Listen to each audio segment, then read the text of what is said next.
Welcome into Duval Daily, presented by GenJag.com. I'm Jordan Lugo. Thanks so much for tuning in. The Jaguars, they are hosting the Panthers this weekend. We're going to dive into that football game right now. The Jaguars are sitting with an 8-7 record, trying to scratch and claw their way out of hell right now. They have lost 4 straight games. The Panthers, record-wise, are the worst team in football. But they have no big incentive to lose games down the stretch because their first pick, it's headed to Chicago, thanks to the Bryce Young trade last year.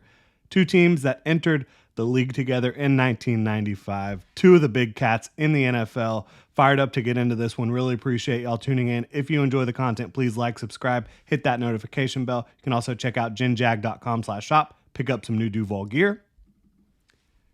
So, as the title says here on this video, Cam Robinson back to practice this week for the Jaguars. Jags starting left tackle of the last 5 years, 6 years. Looks like he'll be back this week.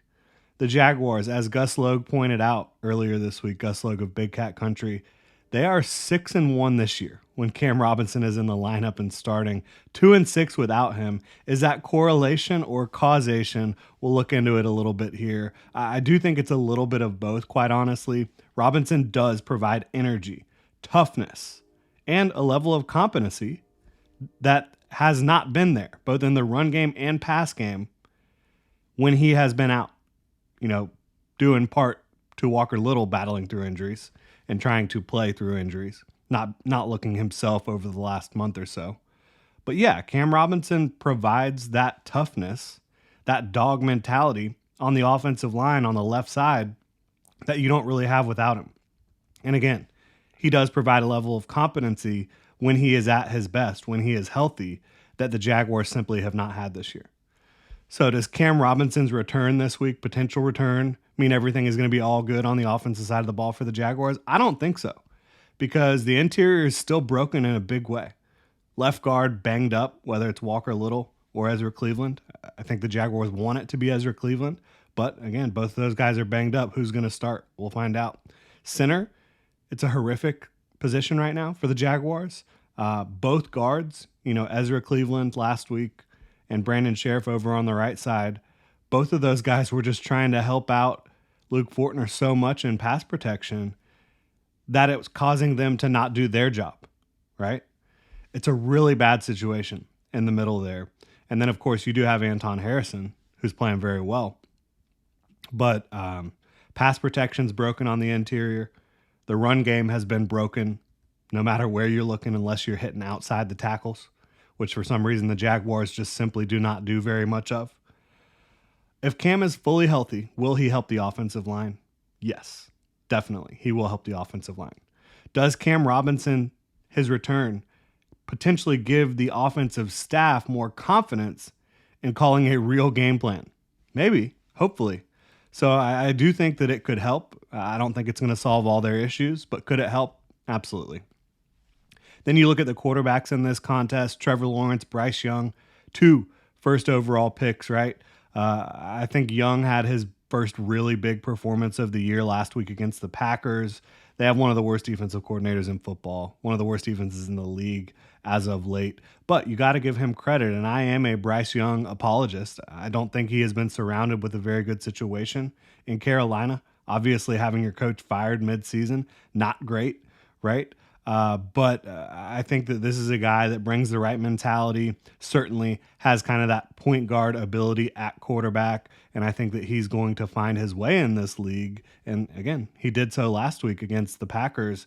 The Jaguars defense, it's been rough lately. Will Bryce Young be able to have a big game against the Jaguars? I think it's very possible. And you saw him get it going with DJ Chark last week. Love to see DJ Chark play well. One of my favorite players that's come through Jacksonville, just a really good guy who has been snake bit by the injuries. And I think that if he had been able to stay healthy throughout his career, he'd be looked at in a much different light. So I'm always happy to see him play well. Trevor Lawrence, the other quarterback in this game, he's having a rough stretch here, no doubt about it. He's been battling through the MCL sprain, then the high ankle sprain, then the concussion, now the shoulder strain in his throwing shoulder. He has not had a lot of help in the running game, the receivers, the pass protection, the play calling, and now he's been fumbling the ball quite a bit. It has been a tough stretch. Will he play? Probably needs to practice on Friday, but yeah, I would expect him to play. He's played through everything so far this year. I don't think anything's going to stop him at this point, outside of a season-ending injury. And looking at the Jaguars defense against the Panthers offense, I mean, the Jags defense has been Dr. Jekyll and Mr. Hyde lately, right? One week they will play well. The next week it is an absolute mess. You got to be able to tackle better than you did last week. The tackling has kind of gone by the wayside in a lot of these games as of late. You got to read your keys better than you have. You got to understand your assignment. You got to execute, right? There's certainly injuries that have derailed some things. There's certainly a lack of talent in certain spots that have not helped the Jaguars on the defensive side of the ball, but they have the ability to play good defense, and they have not been doing it lately. You cannot overlook the Panthers. If you're the Jaguars, you cannot overlook this football team. You can't go into this game and say, oh, well, we haven't been playing well, but we're playing the Panthers this week. We'll be able to get back on the right track. We'll be able to punch our ticket into the playoffs if we just play decently against the Panthers and the Titans. The Jaguars have not been able to play decent in over a month, right? So I think you look at the Panthers, they have dudes on defense, right? Derek Barnes, Xavier Woods, Frankie Louvu, J.C. Horn, if he can play. We'll see if he can get back out there. Ejiro Evero seems like he's figuring it out more on the defensive side of the ball. I will say this, on the other side of the ball, if the Jaguars defense cannot compete with this Carolina Panthers offense, just cancel the season. I mean, they've got to wake up, right? This defense has to play a good, cohesive football game against this Carolina Panthers offense. They just don't have the talent that you've seen over the last month for the Jaguars, right?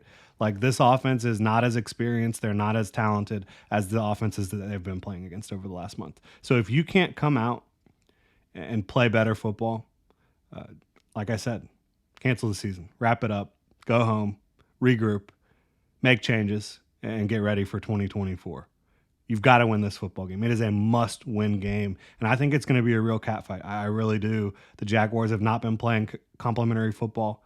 The Panthers coming off a big-time performance. Not a win, but a big-time performance for their offense.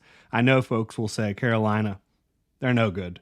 Worst record in football. Bryce Young, he's a bust. No good. They may have the worst record in football. That is true. But over the last 4 games, there has not been a worse team in the NFL than the Jacksonville Jaguars. They have got to find a way to play better, call a better game plan on offense, maybe, just maybe, run the ball outside this week, maybe cut the screens out a little bit. If the Jaguars win this week and the Colts and Texans lose, they can punch a ticket to the playoffs, right? But they cannot worry about what the other teams are doing inside of their division. They have to focus on the Carolina Panthers. They have to grow up, whether it's Trevor Lawrence or CJ Beathard out there, which I fully expected to be Trevor. They have to grow up and they have to execute more consistently, look in the mirror and figure out a way to win a game that they must win. They were in a must-win situation last week, and they blew it. They blew it about as bad as you can blow it. That was one of the worst games of the Doug Peterson era, maybe the worst. So this team has to grow up. We'll see if they can do it against the Carolina Panthers this weekend in Jacksonville. Really appreciate y'all tuning in. If you enjoyed the content, please like, subscribe, hit that notification bell. Check out ginjag.com/shop. Pick up some new Duval gear. Y'all have a good one.